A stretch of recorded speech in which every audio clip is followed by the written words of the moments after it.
Di puncak menara Astra yang bersimbah hujan, Mahardika hanya tersenyum tipis. Meski moncong 20 senapan sniper mengunci kepalanya. 10 detik menuju pembersihan total. Bisiknya dingin. Tepat di hitungan 0. Seluruh Jakarta Pusat seketika jatuh dalam kegelapan abadi. Kegelapan yang menyelimuti Jakarta Pusat malam itu seolah menjadi tirai yang menyibak kembali tabir masa lalu. Sebelum Mahardika Pradipta menjadi sosok yang ditakuti di puncak menara Astra, ia hanyalah sebuah bayangan yang dipandang sebelah mata di tengah gemerlapnya pesta elit Menteng 6 bulan yang lalu. Lampu gantung kristal yang bernilai miliaran rupiah membiaskan cahaya keemasan di aula mewah kediaman keluarga Mahendra. Harum parfum mahal dan denting gelas sampahnya memenuhi udara. Namun bagi Mahardika, suasana itu terasa lebih mencekik daripada medan perang manapun yang pernah ia lalui. Ia duduk diam di atas kursi rodanya, mengenakan setelan jas hitam sederhana yang tampak kontras dengan kemewahan di sekelilingnya. Langkah kaki sepatu kulit yang angkuh mendekat. Raden Mahendra, sang pewaris tunggal Mahendra Group, berdiri di hadapannya dengan senyum meremehkan. Di tangan Raden, segelas wain merah sepekat darah bergoyang pelan. Siapa yang membiarkan pengemis cacat ini masuk ke pestaku? Suara Raden menggelegar, sengaja menarik perhatian para sosialita dan pengusaha yang hadir. Mahardika tidak bergeming. Tatapannya tenang, sedalam samudra yang menyimpan badai. Aku di sini atas undangan mendiang kakekmu, Raden, hanya untuk memberi penghormatan terakhir. Raden tertawa sinis. Tawa yang penuh dengan racun kesombongan. Kakekku sudah pikun di akhir hayatnya. Mahendra Group adalah simbol kesempurnaan, dan kehadiranmu di sini adalah noda. Raden kemudian memiringkan gelasnya. Cairan wain dingin itu mengalir, membasahi celana kain Mahardika tepat di bagian lututnya yang tak lagi bisa digerakkan. Anggap saja ini bantuan dariku, agar kakimu yang mati itu setidaknya merasakan sesuatu. Keheningan yang mematikan jatuh di ruangan itu. Semua mata menatap rendah pada pria di kursi roda tersebut. Mereka tidak tahu, dan Raden terlalu sombong untuk menyadari bahwa luka permanen yang membuat Mahardika lumpuh didapat saat ia memimpin operasi elang hitam di perbatasan Papua 2 tahun lalu.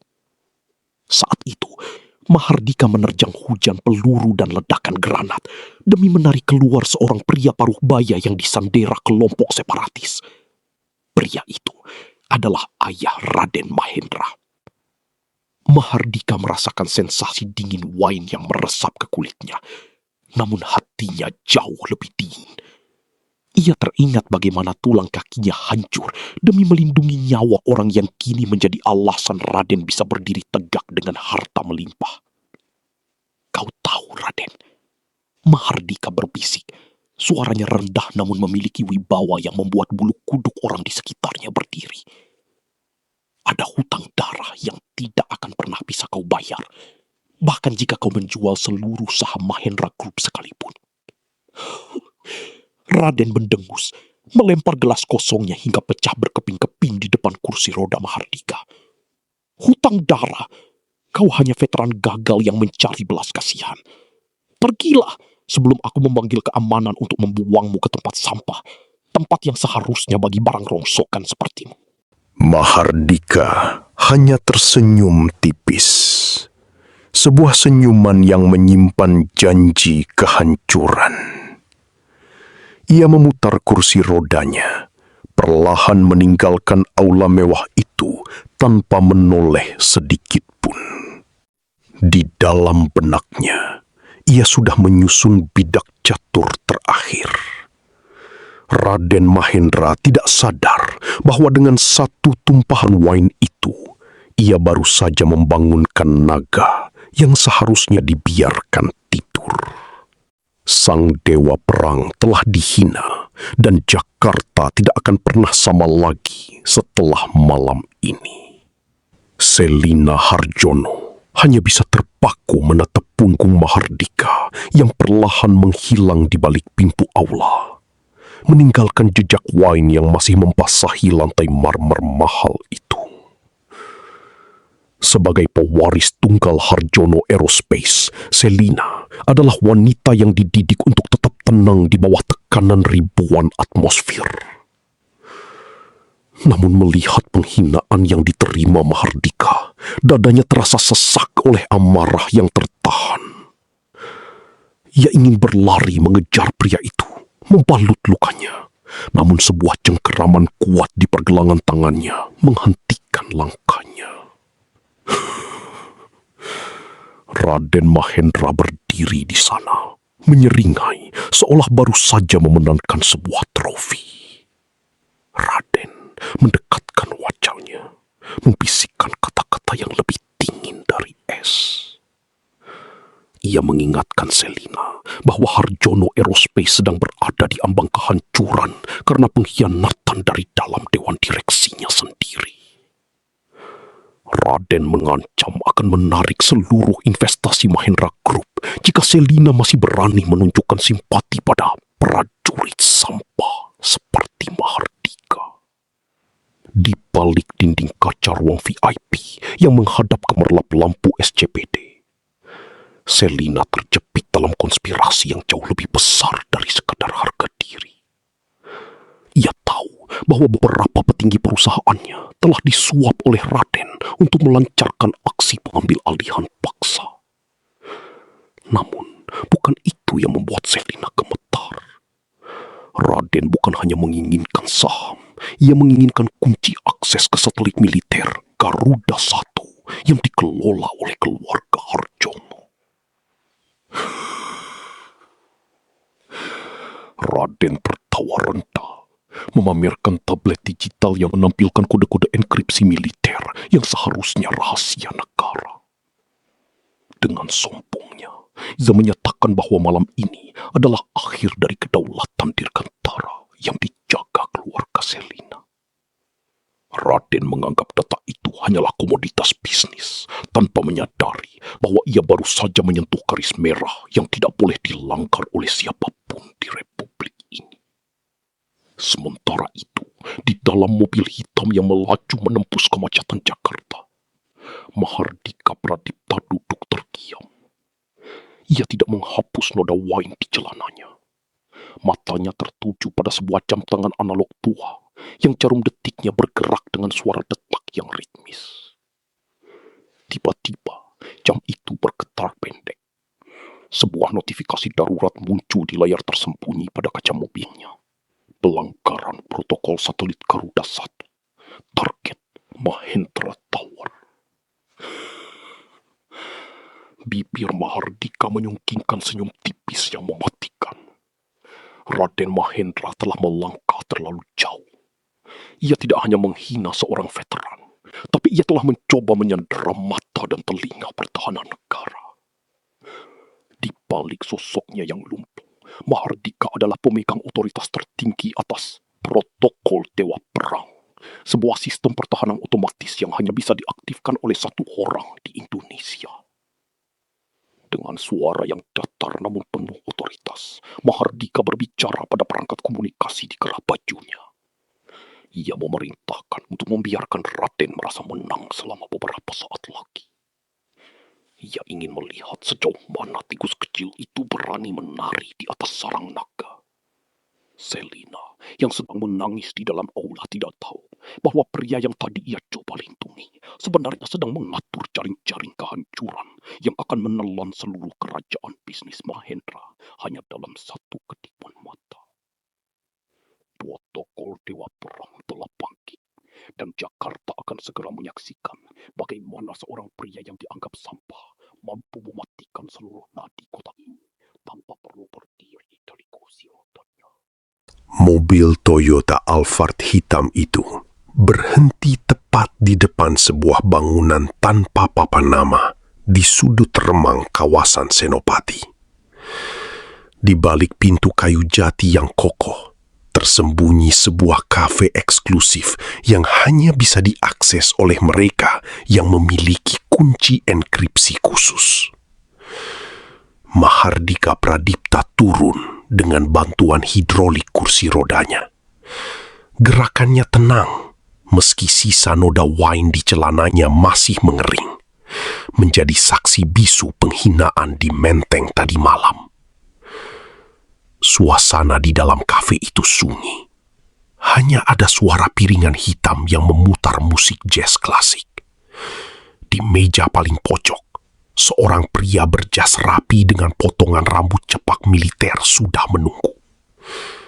Pria itu adalah Arya, mantan analis intelijen terbaik yang kini menjadi mata dan telinga Mahardika di dunia bawah tanah Jakarta. Saat Mahardika mendekat, Arya segera berdiri tegak, memberikan penghormatan militer yang sempurna sebelum akhirnya duduk kembali dengan raut wajah tegang. Arya menggeser sebuah tablet tipis ke hadapan Mahardika. Di layarnya, terlihat koordinat real-time dari setiap pengawal pribadi Raden Mahendra. Lapor Panglima. Unit Garuda Hitam sudah berada di posisi. 10 agen elit kita telah menyusup ke dalam barisan pengamanan Mahendra Tower sebagai kontraktor keamanan pihak ketiga.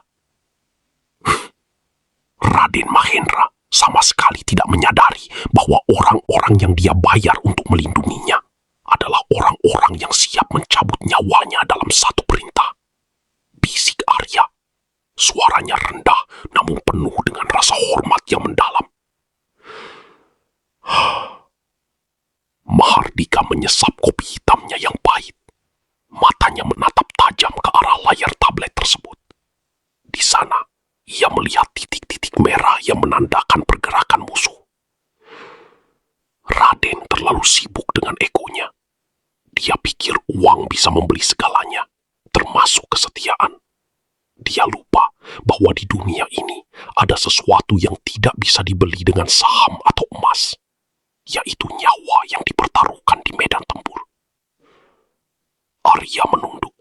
Ia tahu persis betapa besarnya pengorbanan Mahardika.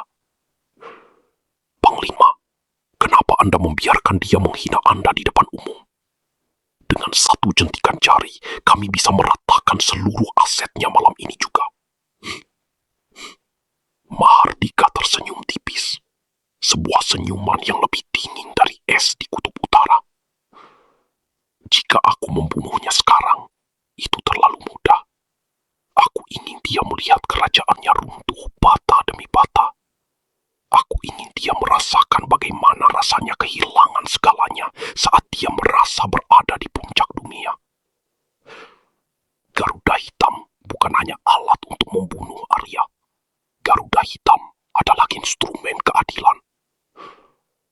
Tiba-tiba, layar tablet berkedip merah.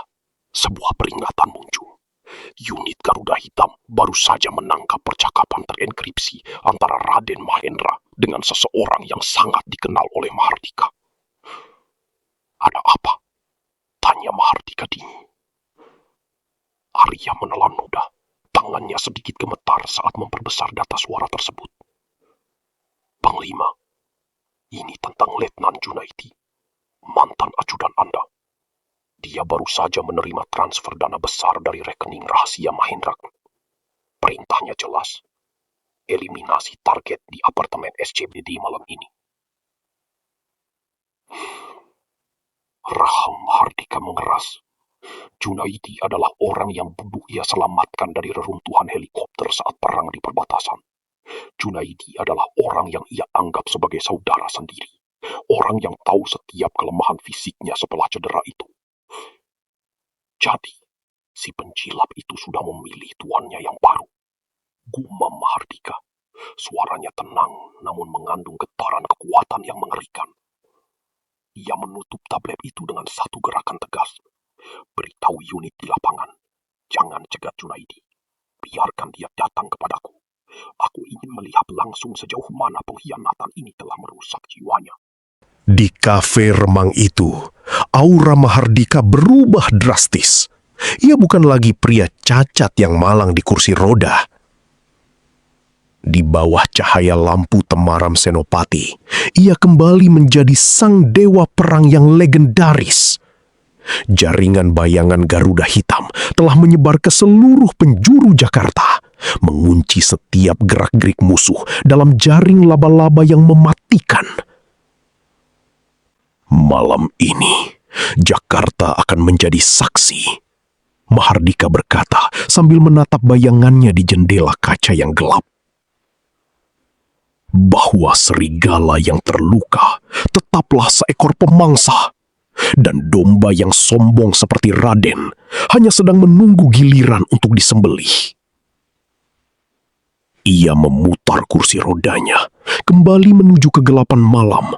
Sementara di belakangnya, Arya dan unit intelijen Garuda Hitam mulai bergerak dalam diam, seperti bayangan yang menyatu dengan aspal Jakarta, siap menjalankan skenario pembalasan yang paling berdarah dalam sejarah elit ibu kota.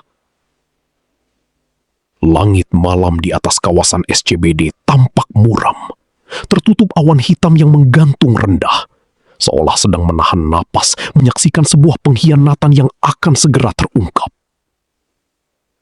Di dalam penthouse mewah yang berada di lantai 50, Mahardika Pradipta duduk tenang di kursi rodanya, menghadap dinding kaca raksasa yang menampilkan gemerlap lampu Jakarta yang tak pernah tidur.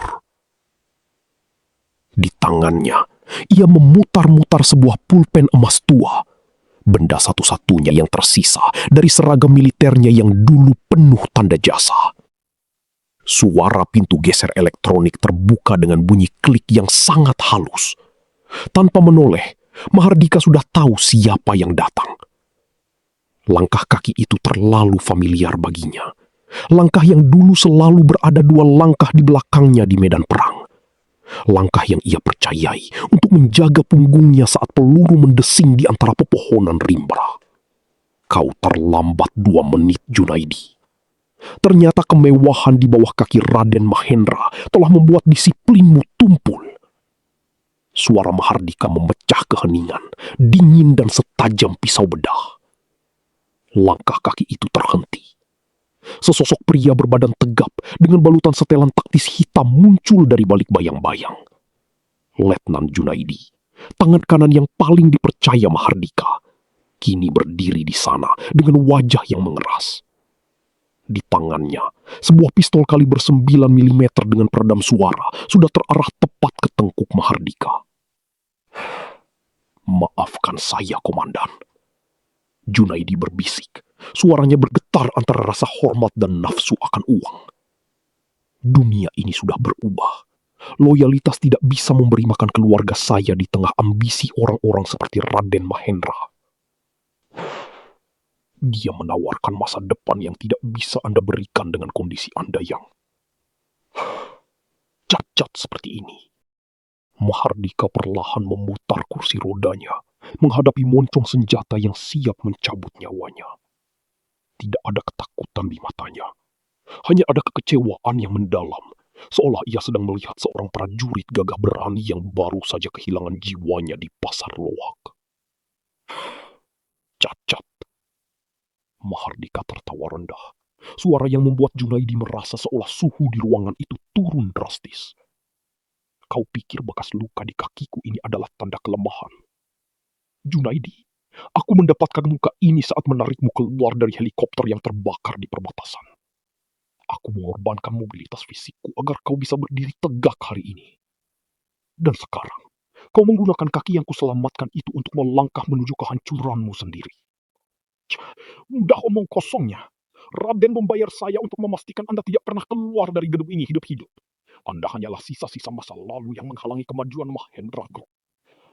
Selamat tinggal, Komandan. Namun sebelum Junaidi sempat menarik pelatuk, Mahardika tidak bergerak untuk menghindar. Ia hanya mengangkat sebuah map coklat yang tergeletak di pangkuannya dan melemparkannya ke atas meja marmer di antara mereka. Sebuah lembar kertas kontrak meluncur keluar, putih bersih, namun terasa lebih berat daripada timah panas. Baca itu, Junaidi. Sebelum kau menjadi pembunuh, setidaknya jadilah pembunuh yang cerdas. Perintah Mahardika dengan nada yang mutlak. Dengan ragu, mata Junaidi melirik ke arah kertas tersebut. Di sana tertera logo Mahendra Group, namun di bawahnya terdapat klausul rahasia yang baru saja diaktifkan. Junaidi terkesiap. Wajahnya seketika pucat pasi. Kontrak itu bukan tentang kematian Mahardika, melainkan tentang pengalihan aset keamanan Mahendra Group yang baru saja ia tanda tangani saat bergabung dengan Raden. Apa maksudnya ini? Junaidi tergagap. Mahardika menyandarkan punggungnya, menatap mantan ajudannya itu dengan tatapan predator. Raden Mahendra tidak pernah menganggapmu sebagai kepala keamanan. Di dalam sistemnya, kau hanyalah barang sekali pakai. Kontrak yang kau tanda tangani dengan Raden adalah kontrak bunuh diri hukum. Seluruh aset pribadimu, rumah keluargamu, bahkan catatan militermu telah dialihkan ke dalam sebuah yayasan fiktif yang baru saja kubeli 10 menit yang lalu. Mahardika mencondongkan tubuhnya ke depan. Auranya kini menekan seluruh ruangan. Setiap peluru yang keluar dari pistol itu tidak akan membunuhku, tapi akan secara otomatis memicu laporan kejahatan internasional atas namamu. Kau akan menjadi buronan Interpol dalam hitungan detik. Sementara keluargamu akan berakhir di jalanan tanpa 1 rupiah pun. Raden tidak menyelamatkanmu, Junaidi. Dia baru saja menjualmu kepadaku. Senjata di tangan Junaidi mulai gemetar. Ia menyadari bahwa ia sedang bertarung melawan seseorang yang berpikir 10 langkah di depan semua orang. Fisik Mahardika mungkin terbatas di atas kursi roda. Namun pikirannya adalah sebuah benteng strategi yang mustahil ditembus. Kau datang ke sini membawa senjata api untuk membunuh seorang dewa perang. Mahardika berdiri secara perlahan. Meski tangannya masih bertumpu pada kursi roda, wibawanya membuat Junaidi merasa seperti semut yang siap diinjak.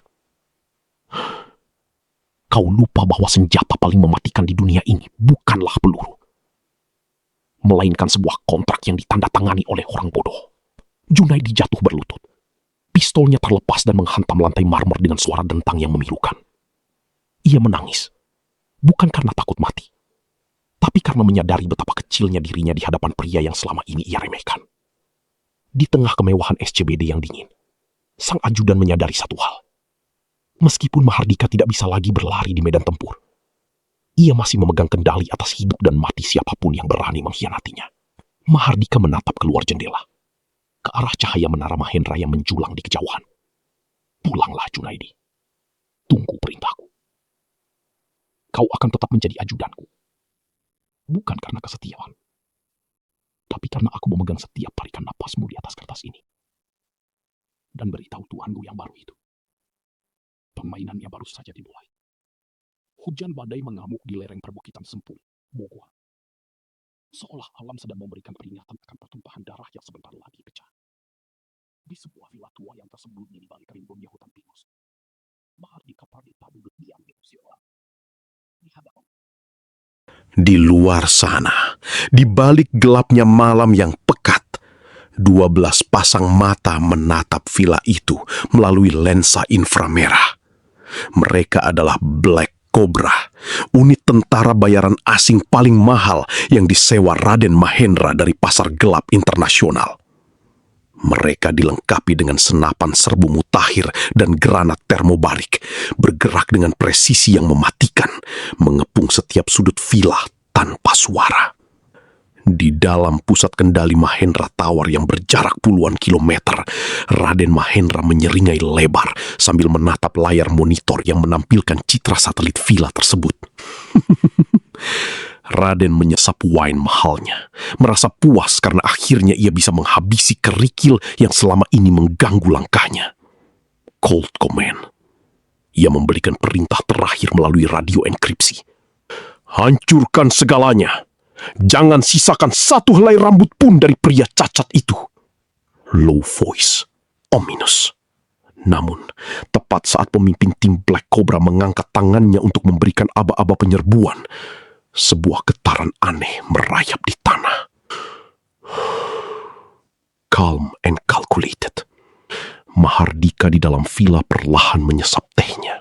Matanya menatap ke arah kegelapan hutan dengan pandangan yang kosong namun menusuk. Ia bergumam rendah, suara yang hanya bisa didengar oleh dirinya sendiri. Selamat datang di medan perangku, tikus-tikus kecil. Di sini, cahaya adalah musuh dan kegelapan adalah tuanku. Seketika, seluruh sistem komunikasi tim Black Cobra meledak dengan suara statis yang menyakitkan telinga. Sensor inframerah mereka mendadak buta, tertutup oleh kabut buatan yang sangat pekat yang tiba-tiba menyembur dari bawah tanah.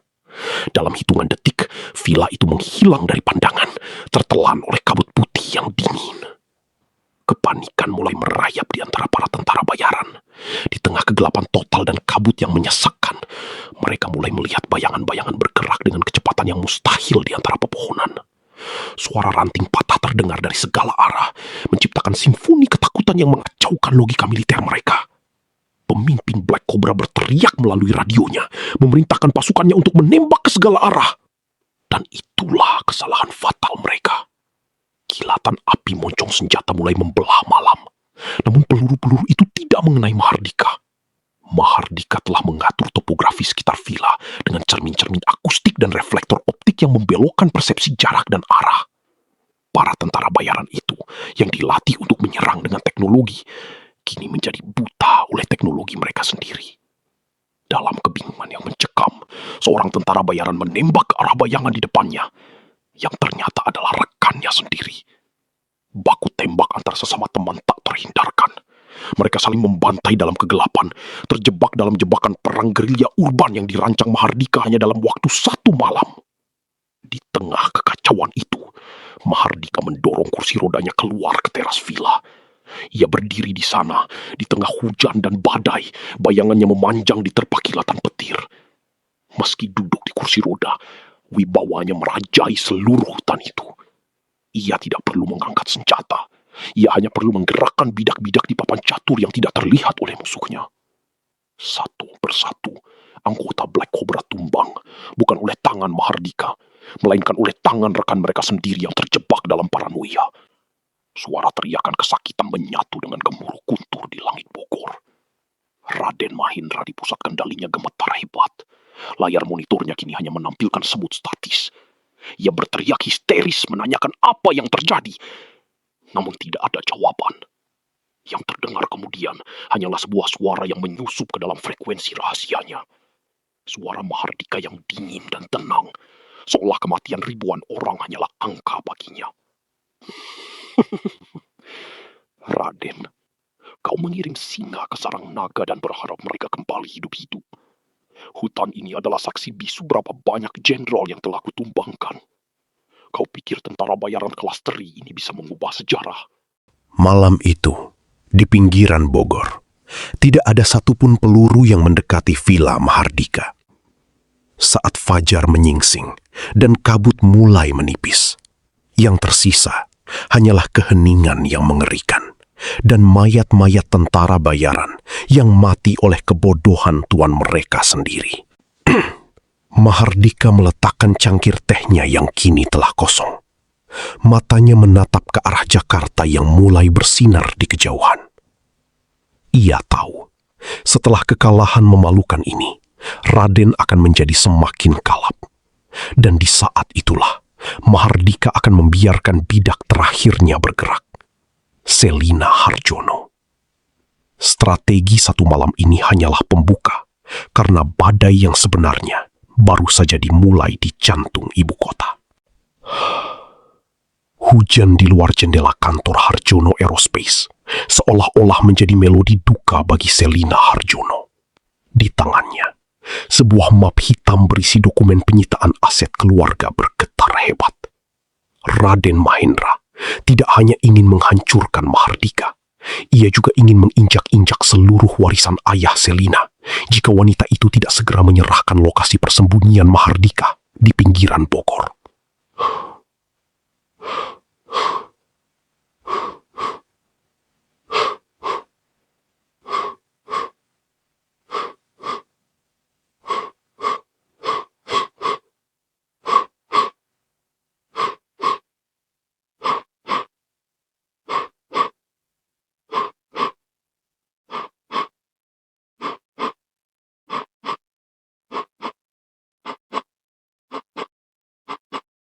Selina memejamkan mata, membiarkan satu tetes air mata jatuh membasahi meja mahogani yang dingin. Ia ingat tatapan mata Mahardika yang selalu teduh namun penuh misteri. Pria yang tetap tenang meski dunia menghinanya sebagai si cacat. Namun, tekanan dari jajaran direksi dan ancaman kebangkrutan total Harjono Aerospace mencekik lehernya. Pilihan ini terasa seperti pisau bermata dua yang siap merobek jantungnya sendiri. Dengan jari yang gemetar, Selina meraih ponselnya. Ia menekan nomor yang selama ini ia hindari. Suara Raden Mahendra terdengar di seberang sana, penuh kemenangan dan keangkuhan yang memuakkan. Putuskan sekarang, Selina. Warisan ayahmu atau prajurit kursi roda yang tidak berguna itu? Suara Raden terdengar tajam.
Suaranya nyaris berbisik, namun terdengar jelas di tengah kesunyian ruangan. Dia ada di sebuah villa tua di lereng Bukit Sentul. Koordinatnya sudah kukirimkan. Tolong, jangan sakiti dia lebih dari yang sudah dia alami. Raden tertawa terbahak-bahak. Tawa yang terdengar seperti guntur yang memecah langit Jakarta. Pilihan yang cerdas, sayang. Kau baru saja menyelamatkan kerajaanmu dengan mengorbankan seekor domba. Hujan di luar jendela kantor Harjono Aerospace seolah-olah menjadi melodi duka bagi Selina Harjono. Di tangannya, sebuah map hitam berisi dokumen penyitaan aset keluarga bergetar hebat. Raden Mahendra tidak hanya ingin menghancurkan Mahardika, ia juga ingin menginjak-injak seluruh warisan ayah Selina jika wanita itu tidak segera menyerahkan lokasi persembunyian Mahardika di pinggiran Bogor.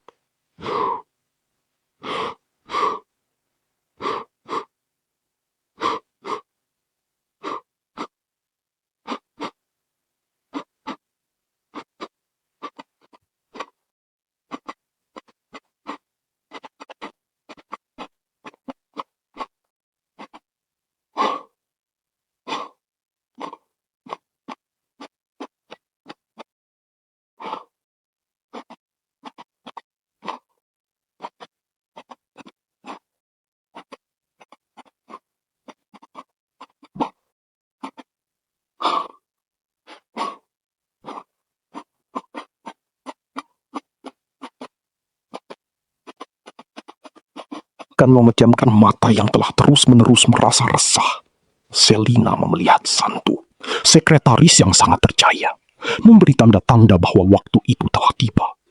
Selina tersenyum. Senyuman itu indah namun penuh dengan kelelahan yang tak tertandingkan. Mahardika tersenyum. Senyuman itu indah namun penuh dengan kelelahan yang tak tertandingkan. Mahardika tersenyum. Senyuman itu indah namun penuh dengan kelelahan yang tak tertandingkan. Mahardika tersenyum. Senyuman itu indah namun penuh dengan kelelahan yang tak tertandingkan. Mahardika tersenyum. Senyuman itu indah namun penuh dengan kelelahan yang tak tertandingkan. Mahardika tersenyum. Senyuman itu indah namun penuh dengan kelelahan yang tak tertandingkan. Mahardika tersenyum. Senyuman itu indah namun penuh dengan kelelahan yang tak tertandingkan. Mahardika tersenyum. Senyuman itu indah namun penuh dengan kelelahan yang tak tertandingkan. Mahardika tersenyum. Senyuman itu indah namun penuh dengan kelelahan yang tak tertandingkan. Mahardika tersenyum. Senyuman itu indah namun penuh dengan kelelahan yang tak tertandingkan.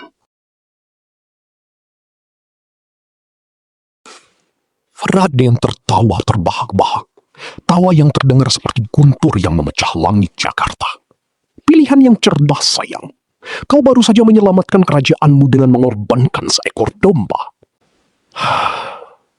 Hujan di luar jendela kantor Harjono Aerospace seolah-olah menjadi melodi duka bagi Selina Harjono. Di tangannya, sebuah map hitam berisi dokumen penyitaan aset keluarga bergetar hebat. Raden Mahendra tidak hanya ingin menghancurkan Mahardika, ia juga ingin menginjak-injak seluruh warisan ayah Selina jika wanita itu tidak segera menyerahkan lokasi persembunyian Mahardika di pinggiran Bogor.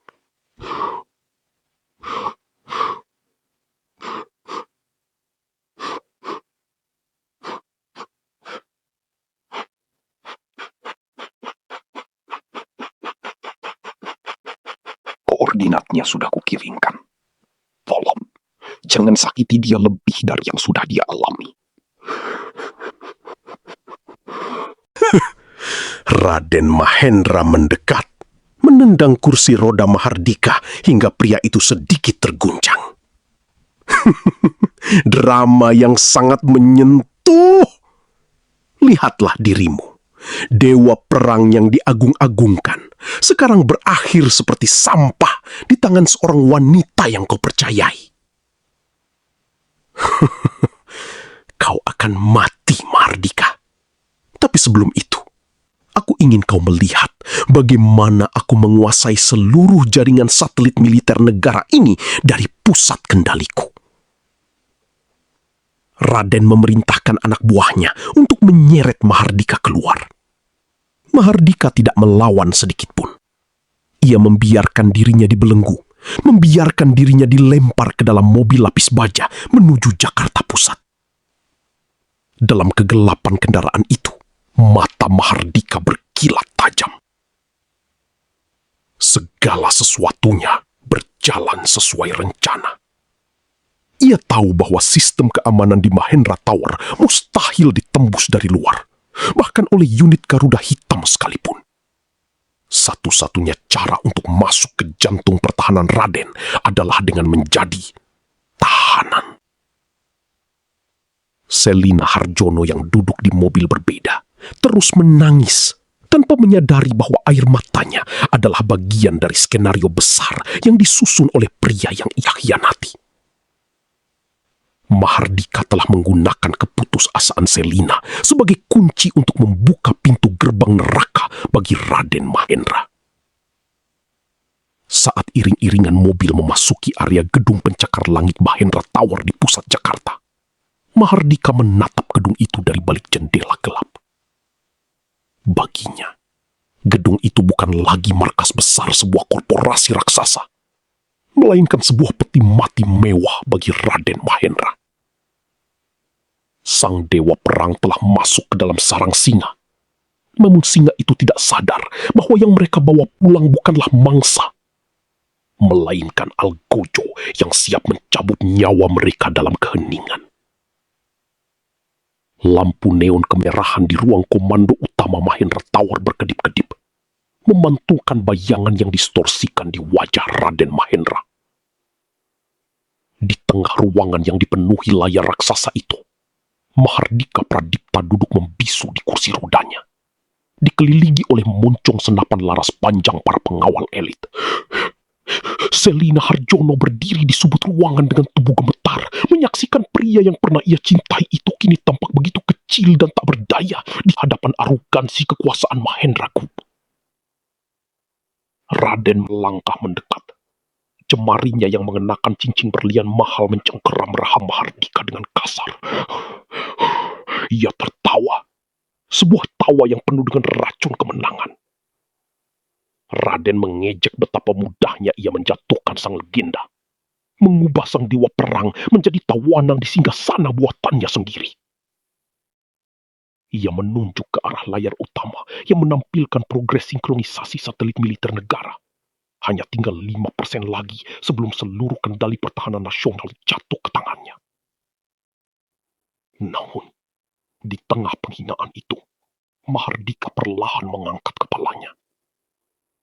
Tidak ada gurat ketakutan di wajahnya. Sebaliknya, sebuah sorot mata yang begitu tajam, begitu dingin, dan begitu berwibawa muncul, membuat Raden secara insting menarik tangannya kembali. Mahardika berbisik pelan. Sebuah bisikan yang entah mengapa membuat seluruh kebisingan mesin di ruangan itu terasa senyap seketika. Mahardika berkata bahwa Raden telah membuat satu kesalahan fatal dalam kalkulasinya. Kesalahan itu bukan karena ia meremehkan unit Garuda Hitam, tapi karena Raden terlalu percaya pada apa yang matanya lihat.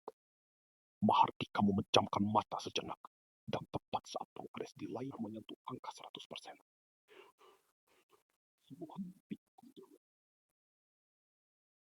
Tiba-tiba, suara sistem kecerdasan buatan gedung itu berubah.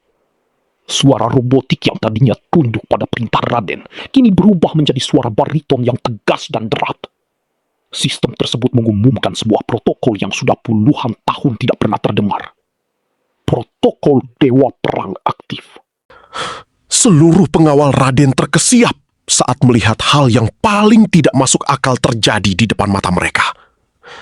Mahardika Pradipta, pria yang selama bertahun-tahun dianggap cacat dan lumpuh, mulai menggerakkan kakinya. Dengan gerakan yang sangat tenang, namun penuh kekuatan, ia bangkit dari kursi rodanya. Ia berdiri tegak, menjulang dengan aura yang begitu menekan, hingga beberapa pengawal secara tidak sadar mundur beberapa langkah karena ketakutan. Mahardika menjelaskan dengan nada datar bahwa kursi roda itu bukan sekedar alat bantu jalan, melainkan sebuah perangkat pengacau biometrik tingkat tinggi. Selama ia duduk di sana, sistem keamanan dunia tidak akan pernah bisa mendeteksi denyut jantung dan pola syaraf aslinya. Ia harus menjadi cacat agar bisa menghilang dari radar musuh yang terus mengincarnya. Dan sekarang, saat ia berdiri di jantung pertahanan Raden, identitas aslinya telah dikonfirmasi oleh sistem satelit di atas sana. Raden Mahendra berteriak histeris, memerintahkan pengawalnya untuk menembak. Namun, tidak ada satupun senjata yang meletus. Seluruh sistem persenjataan pintar di ruangan itu telah terkunci secara otomatis. Layar-layar yang tadinya menampilkan data satelit milik Raden, kini berubah menjadi merah darah dengan logo burung Garuda Hitam yang membentangkan sayapnya. Mahardika melangkah maju. Setiap ketukan sepatunya di lantai marmer terdengar seperti lonceng kematian bagi ambisi Raden. Ia berdiri tepat di depan konsol utama, menatap pemindai retina yang kini memancarkan sinar laser ke arah matanya. Suara sistem kembali bergema, mengkonfirmasi identitas Mahardika sebagai pemegang otoritas tertinggi pertahanan nasional. Hanya dengan satu perintah suara yang keluar dari mulutnya, Mahardika melucuti seluruh kekuasaan Raden Mahendra. Ia membatalkan setiap kontrak, membekukan setiap aset, dan mencabut hak akses sipil pria arogan itu dalam hitungan detik. Raden jatuh terduduk. Wajahnya yang tadinya penuh kemenangan kini pucat pasi, menyadari bahwa di hadapannya bukan lagi seorang pria cacat yang bisa ia injak-injak, melainkan sang dewa perang yang baru saja bangun dari tidurnya yang panjang untuk menghakimi para pengkhianat bangsa. Di dalam ruangan yang tadinya menjadi simbol keangkuhan Mahendra Group, kini hanya tersisa kehampaan yang mencekam. Raden Mahendra, pria yang beberapa menit lalu merasa telah menggenggam dunia, kini bersimpuh di atas lantai marmer yang dingin. Dunianya runtuh dalam satu kedipan mata. pasukan khusus bersenjata lengkap. Bukan lagi tentara bayaran, melainkan unit elit negara yang selama ini bergerak di bawah bayang-bayang, masuk dengan langkah serempak yang menggetarkan ruangan. Raden berteriak histeris. Suaranya pecah dan parau, mencoba memanggil para pengawalnya yang kini telah dilucuti. Ia meronta saat dua prajurit kekar mencengkeram lengannya dan menyeretnya keluar bak karung sampah. Tidak ada lagi kehormatan, tidak ada lagi kemewahan. Hanya ada perjalanan satu arah menuju penjara militer bawah tanah yang tak pernah tercatat di peta manapun. Tempat di mana para pengkhianat negara dihilangkan dari sejarah. Di sudut lain, Selina Harjolo berdiri mematung. Wajahnya yang cantik kini pucat seperti mayat. Ia melihat kehancuran Raden, namun ia tahu nasibnya sendiri tak jauh lebih baik. Seluruh aset Harjono Aerospace kini berada dalam pengawasan ketat negara karena keterlibatannya dalam konspirasi ini. Namanya yang selama ini diagungkan di kalangan elit Jakarta, kini menjadi noda hitam yang tak akan pernah bisa dihapus. Selina mencoba melangkah mendekati Mahardika. Bibirnya bergetar, ingin mengucapkan sesuatu. Sebuah permohonan, maaf, atau mungkin sekedar penjelasan. Namun, langkahnya terhenti saat Mahardika menoleh. Tatapan mata pria itu tidak lagi mengandung kebencian, juga tidak ada cinta. Hanya ada kekosongan yang amat sangat luas. Selina menyadari bahwa saat ia memilih untuk menjual Mahardika demi harta keluarganya, ia tidak hanya kehilangan seorang pelindung, tapi ia telah kehilangan satu-satunya pria yang benar-benar tulus mencintainya. Mahardika tidak mengucapkan satu patah kata pun kepada Selina. Baginya, Selina hanyalah bagian dari masa lalu yang harus dikubur bersama badai semalam. Ia perlahan merapikan kerah kemejanya, lalu melangkah meninggalkan ruang komando utama. Di lorong-lorong Mahendra Tower, setiap prajurit yang berpapasan dengannya memberikan hormat paling tegak yang pernah mereka lakukan. Menghormati sang dewa perang yang baru saja menyelesaikan tugas sucinya. Beberapa jam kemudian, hiruk-pikuk Jakarta kembali seperti biasa. Matahari mulai naik, menyinari gedung-gedung pencakar langit yang menyimpan ribuan rahasia kotor. Di tengah kerumunan calon penumpang di stasiun MRT Bundaran HI, seorang pria dengan jaket hoodie sederhana dan celana kargo tampak berjalan tenang di antara desak-desakan orang kantoran. Pria itu adalah Mahardika Pradipta. Tak ada lagi kursi roda. Tak ada lagi seragam kebesaran. Tak ada lagi pengawal yang mengelilinginya. Ia hanyalah satu dari ribuan orang yang sedang mengejar kereta pagi. Ia duduk di pojok gerbong, menatap pantulan dirinya di jendela kaca saat kereta meluncur membelah kegelapan terowongan bawah tanah. Di pergelangan tangannya, jam tangan taktisnya bergetar pelan. Sebuah pesan masuk ke dalam enkripsi tingkat tingginya. Seluruh sistem nasional telah stabil. Negara berhutang budi padamu, Jenderal. Mahardika hanya tersenyum tipis. Sebuah senyum yang penuh dengan kelelahan, sekaligus kedamaian. Ia tidak membutuhkan tanda jasa, tidak menginginkan jabatan, apalagi harta berlimpah. Baginya, kedaulatan tanah ini adalah harga mati yang tak bisa ditawar oleh konspirasi saham manapun. Saat pintu kereta terbuka di stasiun tujuan, Mahardika melangkah keluar, menyatu kembali dengan keramaian manusia. Ia kembali menjadi bayangan, sosok yang tak terlihat, namun selalu ada. Jakarta mungkin tetap menjadi kota yang penuh dengan intrik dan pengkhianatan. Namun selama sang dewa perang masih bernapas, langit di atas ibu kota akan tetap dijaga oleh keadilan yang tak terlihat, namun mematikan. Sang legenda telah kembali ke tempat asalnya, di tengah-tengah rakyat yang ia cintai, menjadi pelindung yang tak pernah meminta nama.